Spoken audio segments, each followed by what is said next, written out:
right, number 8 on the QR code review wants us to write this complex number in standard form.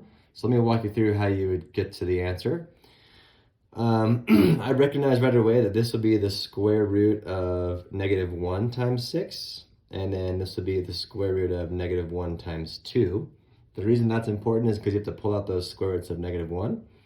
So square root -1 times square root 6, and then square root -1 times square root 2. Now this we know is I, this we also know is I. So this is going to be I rad 6 times I rad 2. Now I'm multiplying everything, right? From start to finish it says to multiply. So I times I is I squared. And then rad 6 times rad 2 is a rad 12. Okay, so I squared we know is worth -1. So this is going to become -1 times, now I have to break down the square root of 12. So I'm going to choose to write that number as the square root of 3 times 4. Remember, we want the largest perfect square that's a factor of the number we're looking at. So 3 and 4. So notice 6 and 2. I could have used 6 and 2 again, but 3 and 4 is going to get me closer to my answer.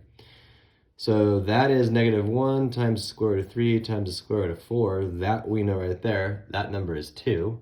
So I'm getting -2 times the square root of 3. Now, if I want to write that in standard form, I could always just add on a +0i, and that's how I got the answer for that one right there.